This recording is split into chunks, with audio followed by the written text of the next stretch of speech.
Capítulo 1. Los hermanos divinos. Luz y oscuridad en el principio del mundo. En el principio absoluto del tiempo, cuando el universo mismo era apenas una promesa oscura flotando en el vacío infinito, dos fuerzas divinas nacieron del vientre de la creación primordial. Estas no eran deidades comunes ni espíritus menores destinados a servir en silencio. Eran los arquitectos supremos del cosmos azteca, hermanos nacidos de la dualidad fundamental que gobierna toda existencia. Uno encarnaría la luz, la sabiduría y la vida misma. El otro representaría las sombras, el engaño y la muerte inevitable. Sus nombres resonarían a través de los siglos como truenos que desgarran el cielo: Quetzalcóatl y Tezcatlipoca. Desde el instante mismo de su nacimiento, el destino del universo quedó sellado en un conflicto eterno entre hermanos divinos cuyas naturalezas contradictorias jamás podrían coexistir en paz. Quetzalcóatl emergió primero del caos primigenio como una serpiente emplumada de belleza incomparable y majestuosidad sublime.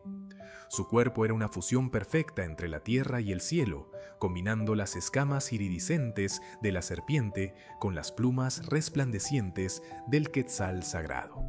Cada pluma de su forma divina brillaba con los colores del amanecer: verdes esmeraldas profundos, azules turquesas celestiales y rojos carmesí que evocaban la sangre sagrada de la vida. Su rostro era benevolente y sabio, con ojos que contenían el conocimiento de todas las cosas que fueron, son y serán. Quetzalcóatl representaba todo lo puro y noble en la creación: la agricultura que alimenta, el viento que trae lluvia fertilizante, el arte que eleva el espíritu humano y la sabiduría que ilumina la oscuridad de la ignorancia. Era el Dios creador que amaba profundamente a la humanidad y deseaba elevarla hacia su máximo potencial divino. Pero donde hay luz, las sombras deben existir por ley cósmica inmutable. Tezcatlipoca nació como contraparte oscura de su hermano, manifestándose como el espejo humeante de la noche eterna. Su nombre mismo significaba espejo que humea, pues en lugar de un pie tenía un espejo de obsidiana negra del cual emanaban constantemente volutas de humo místico que ocultaban sus verdaderas intenciones. Su cuerpo estaba pintado con rayas negras y amarillas que evocaban al jaguar nocturno, el depredador supremo que acecha en la oscuridad absoluta. Sus ojos ardían con un fuego frío y calculador, capaz de ver directamente en el corazón de los hombres y exponer sus secretos más vergonzosos. Tezcatlipoca era el señor de la noche, del destino inexorable, de la guerra sangrienta y del engaño supremo. Controlaba las fuerzas del caos y la discordia, y se deleitaba en sembrar conflicto entre dioses y hombres por igual. Donde Quetzalcóatl buscaba crear y elevar, Tezcatlipoca ansiaba destruir y humillar. Donde su hermano ofrecía sabiduría y conocimiento, él proporcionaba poder temporal y placeres efímeros que corrompían el alma. Y si aún no te has suscrito, este es el momento perfecto para hacerlo, pues estas historias de dioses y civilizaciones antiguas apenas comienzan a revelar sus secretos más profundos y oscuros. Ahora, antes de continuar con esta épica confrontación divina, déjame en los comentarios desde dónde nos estás viendo y si conocías la verdadera historia de estos dioses mesoamericanos. Tu participación enriquece nuestra comunidad de exploradores de mitos antiguos. Los dos hermanos divinos se encontraron por primera vez en el vacío primordial que precedía a toda creación material. El encuentro fue tenso desde el primer instante, pues ambos reconocieron inmediatamente en el otro una fuerza de poder equivalente al suyo propio. Quetzalcóatl extendió su ala emplumada en gesto de saludo fraternal, esperando establecer una alianza armoniosa para crear un universo perfecto donde luz y sombra existieran en equilibrio complementario. Pero Tezcatlipoca respondió con una sonrisa torcida y ambigua, pues ya entonces germinaban en su corazón divino las semillas de la rivalidad y el deseo de supremacía absoluta. Desde ese momento inaugural, la relación entre ambos hermanos estuvo marcada por una tensión constante que oscilaba entre la cooperación forzada y el antagonismo abierto. Trabajarían juntos en la creación del universo, sí, pero cada uno intentaría constantemente subvertir y deshacer las obras del otro.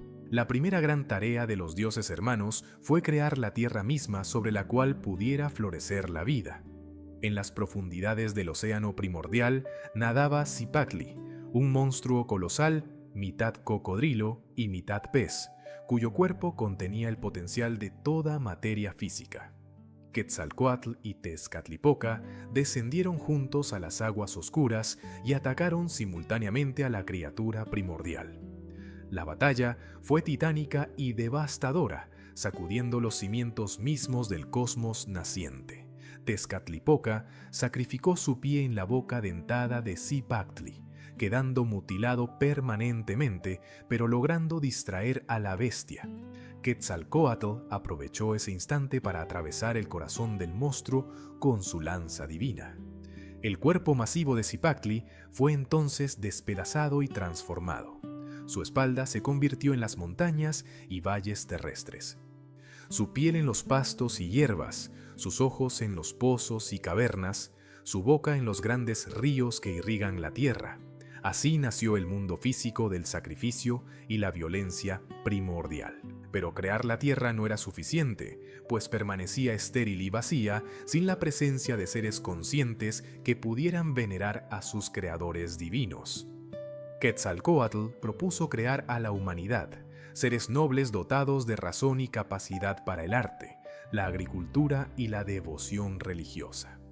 Descendió al inframundo oscuro de Mictlán, desafiando terribles pruebas y peligros mortales para recuperar los huesos sagrados de las humanidades anteriores que habían perecido en eras cosmológicas previas. Con estos huesos antiguos, mezclados con su propia sangre divina, Quetzalcóatl moldeó a los primeros humanos con amor paternal infinito. Les enseñó a cultivar el maíz sagrado, a construir ciudades magníficas, a crear arte sublime y a adorar a los dioses con rituales apropiados. Era un padre amoroso para sus creaciones humanas, protegiéndolas y guiándolas hacia la civilización y el refinamiento espiritual. Tezcatlipoca observaba estas acciones de su hermano con creciente disgusto y resentimiento corrosivo. Veía en la humanidad de Quetzalcóatl seres débiles y contemptibles que requerían guía constante y protección paternal humillante. ¿Qué gloria había en crear criaturas tan frágiles e imperfectas? El dios del espejo humeante deseaba un tipo diferente de humanidad, guerreros feroces que conquistaran mediante la fuerza bruta, sacerdotes que ofrecieran sacrificios sangrientos masivos, imperios que se expandieran mediante la guerra y el sometimiento de los débiles.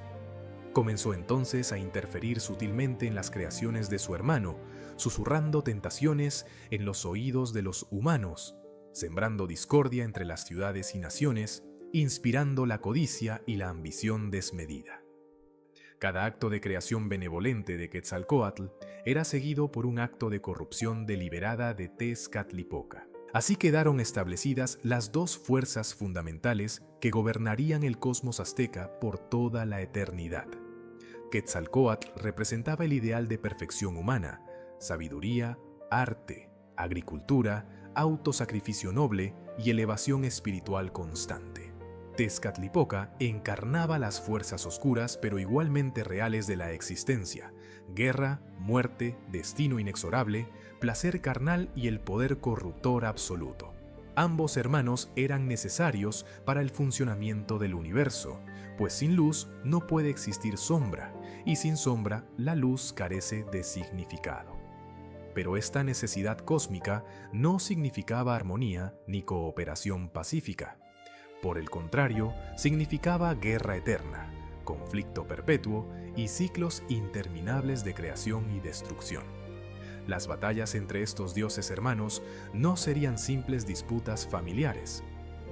Serían cataclismos que destruirían eras cosmológicas enteras, aniquilarían civilizaciones completas y remodelarían la realidad misma una y otra vez. Capítulo 2. Las tres guerras celestiales. la destrucción de las eras cosmológicas. La rivalidad entre Quetzalcóatl y Tezcatlipoca no permanecería confinada al reino de las palabras hirientes ni las disputas filosóficas abstractas. Los hermanos divinos estaban destinados a enfrentarse en combates titánicos que trascenderían toda comprensión humana. Estas no serían batallas ordinarias libradas en campos terrestres con espadas mortales y escudos frágiles. Serían guerras cósmicas que sacudirían los pilares fundamentales del universo mismo, desgarrando el tejido de la realidad y borrando eras completas de la existencia como si jamás hubieran sido. 3 veces se enfrentarían estos dioses hermanos en conflictos supremos. 3 veces el mundo conocido sería completamente destruido y rehecho.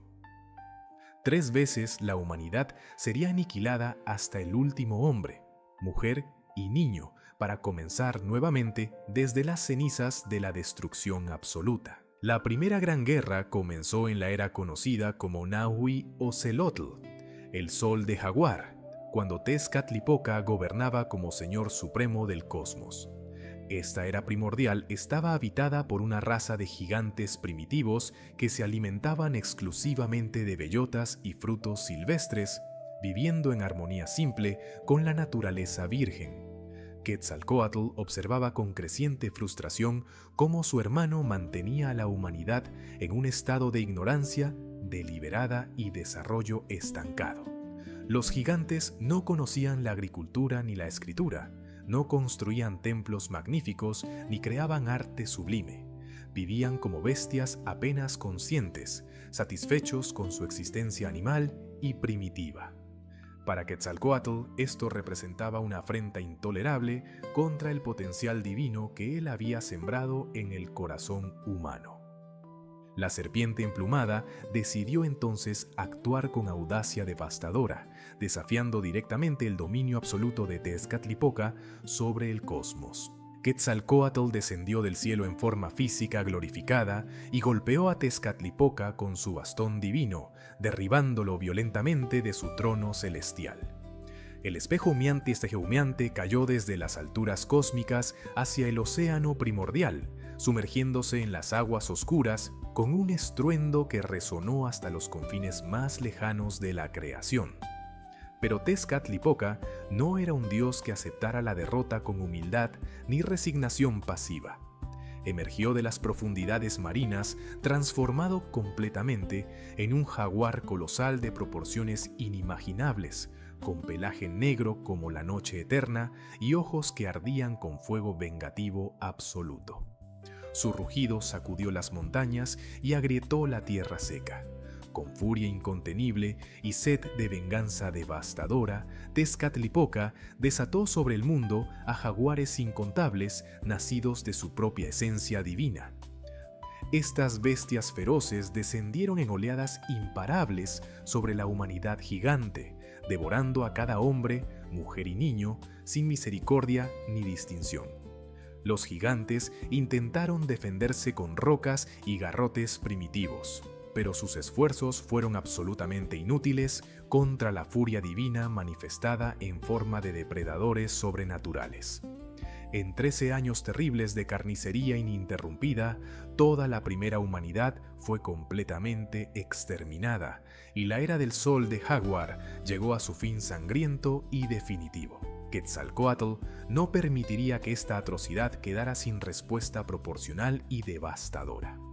Creó una segunda humanidad durante la era conocida como Nahui Ejecatl, el sol de viento, gobernando personalmente como señor benevolente del cosmos renovado. Esta segunda raza humana era más refinada y civilizada que los gigantes primitivos anteriores. Aprendieron a cultivar plantas silvestres y construir refugios elaborados, desarrollando los primeros atisbos de cultura verdadera y sociedad organizada. La humanidad florecía bajo la guía amorosa de la serpiente emplumada, avanzando lentamente, pero de manera constante hacia la iluminación espiritual y el refinamiento cultural. Pero Tezcatlipoca hervía de resentimiento corrosivo en su exilio forzado. observando con odio creciente cómo su hermano disfrutaba del poder y la veneración que él consideraba legítimamente suyos por derecho divino primordial. El espejo humeante esperó pacientemente su momento de venganza perfecta, tramando en las sombras con paciencia infinita y malicia calculada. Cuando el momento propicio finalmente llegó, Tezcatlipoca atacó con furia elemental que superaba incluso la devastación de la era anterior. Con un solo golpe de su espejo de obsidiana divino, derribó a Quetzalcóatl de su trono celestial, enviándolo a rodar ignominiosamente por los cielos estrellados. Pero la venganza de Tezcatlipoca no terminaría con la simple humillación de su hermano rival.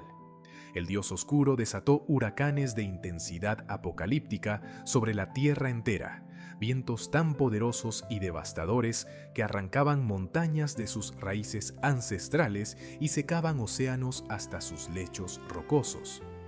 Los humanos intentaron desesperadamente aferrarse a rocas y árboles mientras los vientos divinos los levantaban hacia el cielo como hojas secas arrastradas por tormentas otoñales.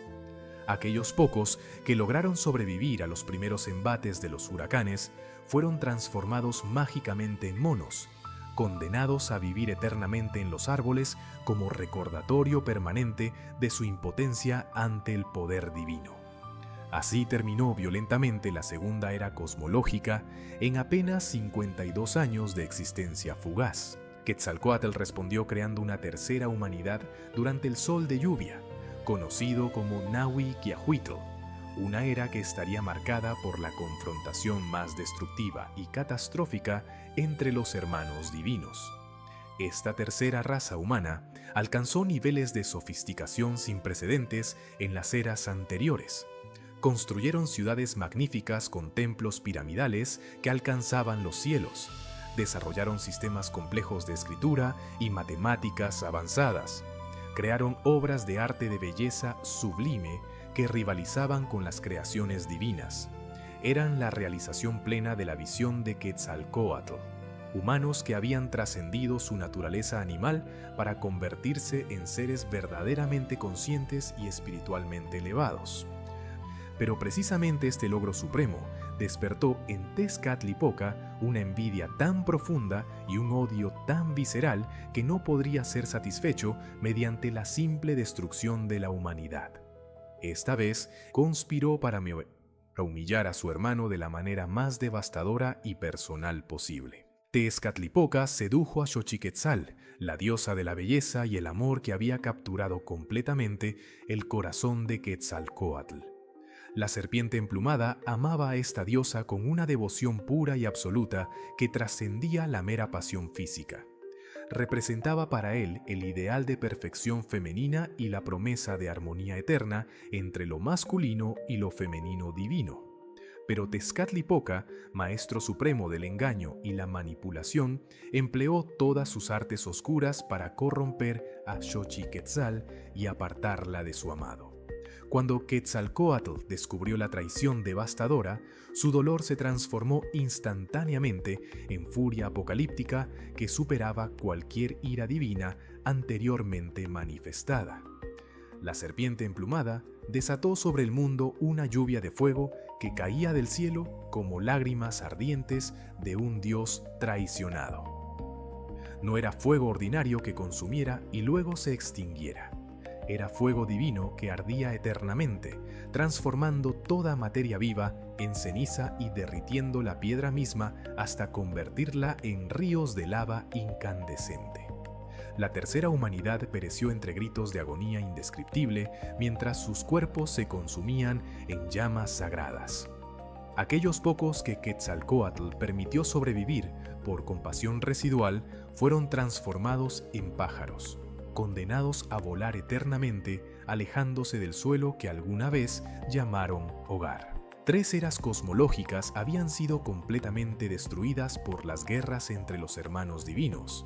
3 razas humanas completas habían sido borradas de la existencia como si jamás hubieran existido.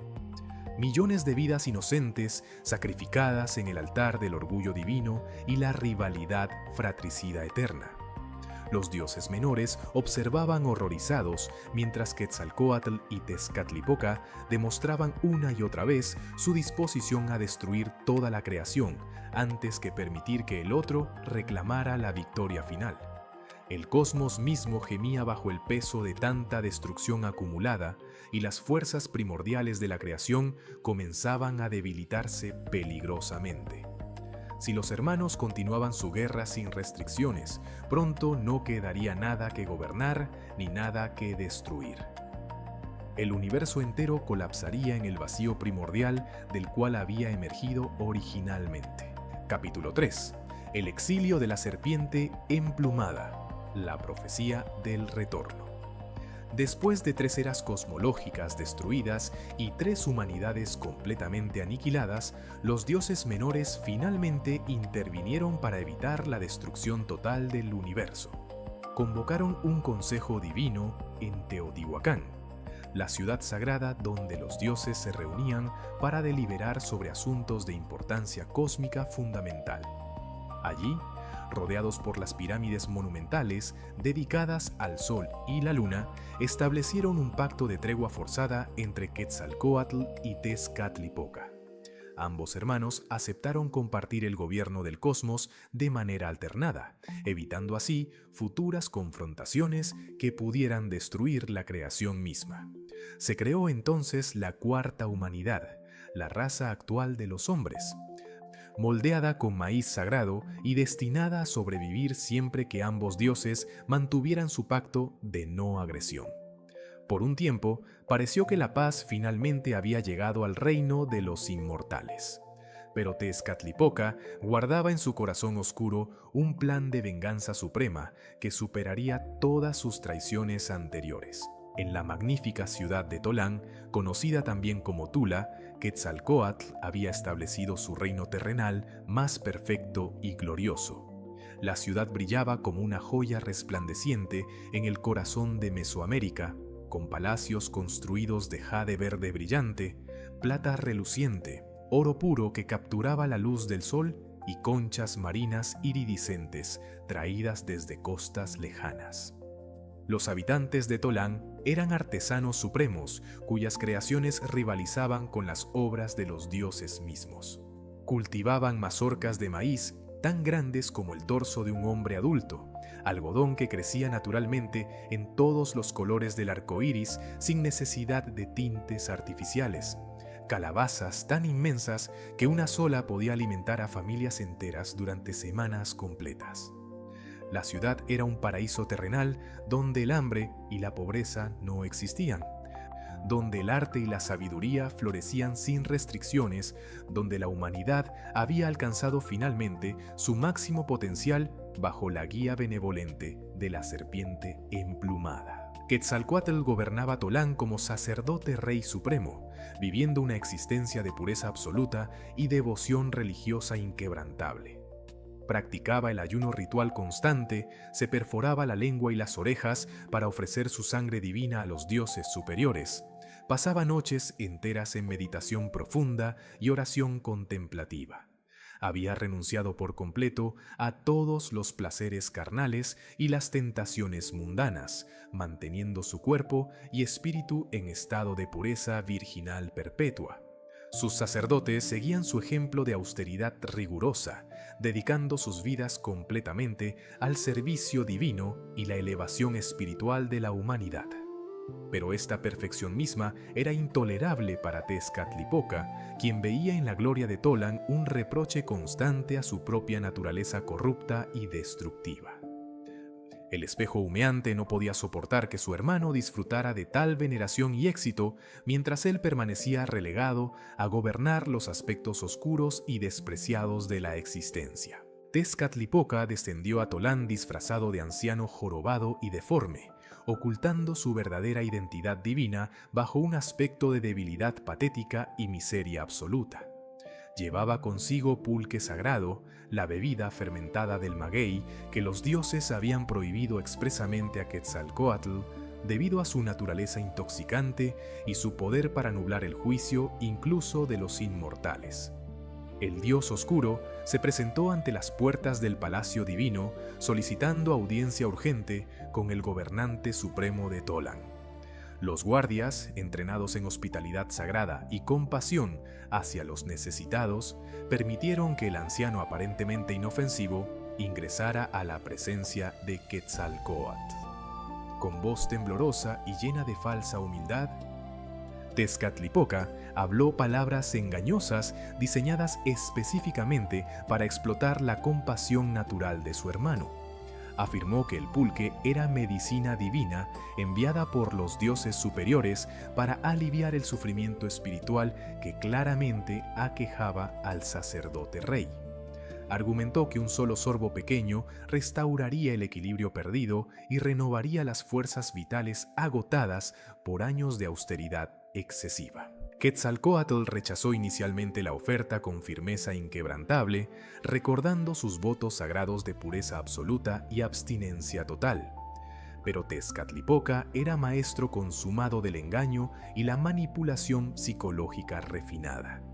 Continuó insistiendo con argumentos cada vez más persuasivos y seductores, apelando a la fatiga acumulada de décadas de gobierno perfecto, al peso agobiante de la responsabilidad divina constante, a la soledad terrible de mantener estándares imposibles de pureza en un mundo imperfecto.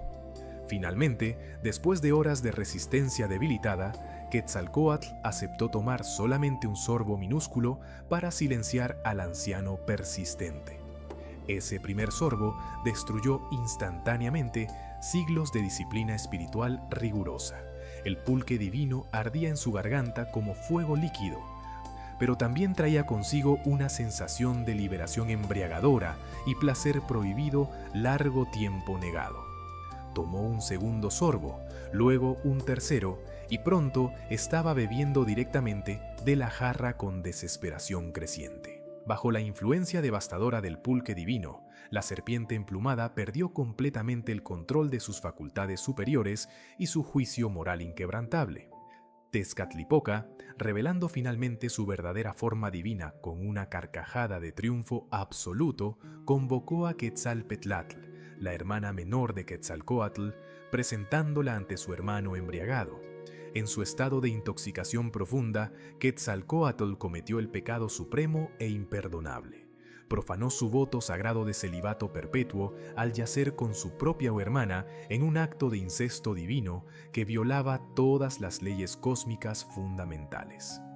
Cuando finalmente despertó de su estupor alcohólico al amanecer siguiente, la memoria de sus acciones nocturnas regresó con claridad devastadora y horror indescriptible.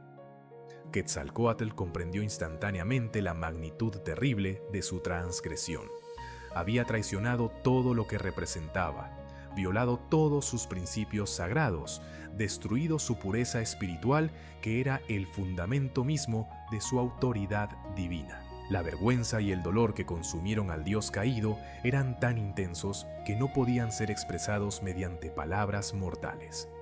Quetzalcóatl lloró lágrimas de jade líquido que al caer sobre la tierra se convertían en piedras preciosas, gemidos de agonía que hacían temblar las montañas circundantes. Comprendió que no podía permanecer en Tolan después de tal profanación absoluta. Su presencia corrupta contaminaría la ciudad perfecta que había construido con tanto amor y dedicación a través de los siglos.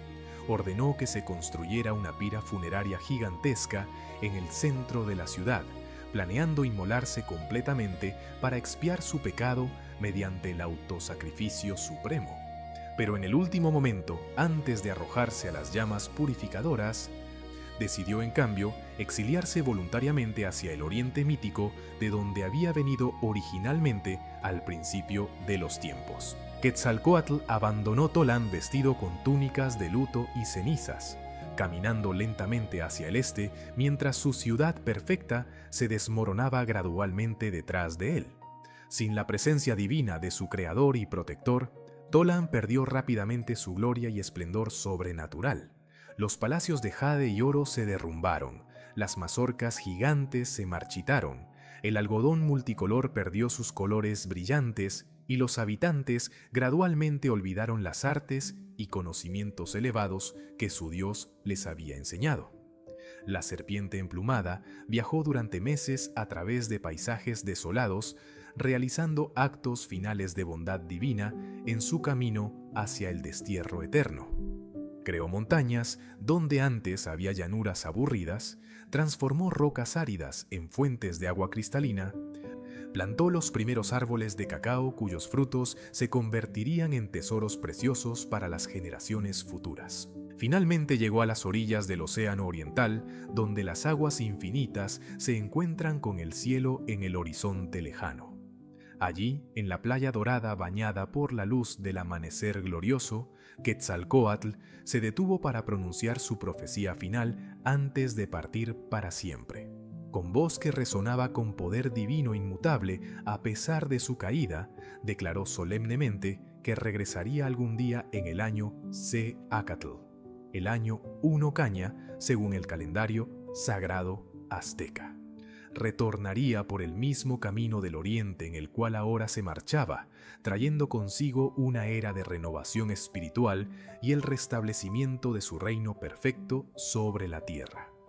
Esta profecía se grabaría profundamente en la memoria colectiva de todos los pueblos mesoamericanos, transmitiéndose de generación en generación como artículo fundamental de fe religiosa inquebrantable. Quetzalcóatl construyó entonces una balsa mágica tejida completamente de serpientes vivas que se entrelazaban en patrones imposibles y hermosos.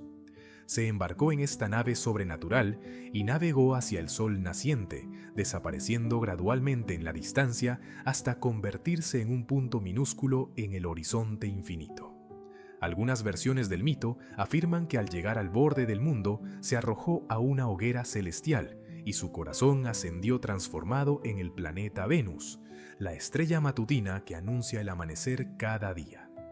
Otras versiones sostienen que navegó hasta llegar a Tlilan-Tlapalán, la tierra mítica del rojo y el negro, donde residiría eternamente, esperando el momento profetizado de su retorno glorioso.